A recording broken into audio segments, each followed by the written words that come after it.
Proverbs 2:1. He says, "My son, if you will receive my sayings and treasure my commandments within you, make your ear attentive to wisdom, incline your heart to understanding. For if you cry for discernment, lift your voice for understanding. If you seek her as silver and search for her for hidden treasures, then you will discern the fear of the Lord and discover the knowledge of God." You see what's involved? Persistence, perseverance, and then certainty of answer. I shared this one time with a group of college students over in Romania.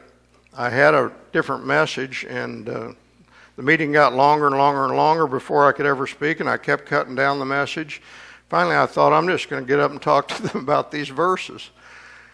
And I told them what I'm telling you now, and that is, if you will, and some of you young people, if you would go out, instead of messing around with your friends, if you go out under the moonlight and cry to God for discernment and lift your voice for understanding, you would find the knowledge of God.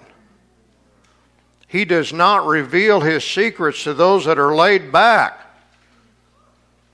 It's seeking earnestly, longing. If you seek her as silver, search for it for hidden treasures. Then you will discern the fear of the Lord and discover the knowledge of God. I came back a year or two later, and one young college student came up to me. His face was beaming. He said, "I did what you said." He said, "God met me." He was a changed person.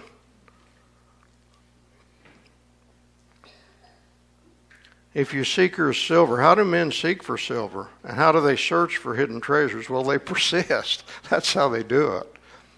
When I was a boy, we grew up on a farm, and we had some woods out there, and my friends would come out. We'd go out walking in the woods, and we'd be walking along, and we'd come upon this pit that would be about half as wide as this room. This pit dug down about 10 feet or so. I'd say, "What's that thing?" There'd be more than one. You'd find one every now and then. "What's that thing?" I said, "Oh, that's where the gold digger's been." A gold digger? Yeah, well, what happened was years ago, I don't know how long, maybe 75 years before, or 50 years before, there had been a famous bank robbery near where we were. And they shot the guys at the creek down below my house, and the story was they never found the gold.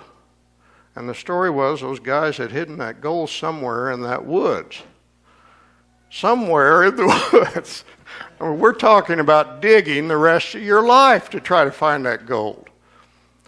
But there was an old guy that would park his vehicle up at the head of our lane, and you could see him get out with a shovel and head down into the woods. And he'd dig for days. What the thought of the possibility. Beloved, there is hidden treasure that's worth a lot more than that gold, and it's not a possibility, it's a certainty. If you want the knowledge of God, think of it. You can have the knowledge of God.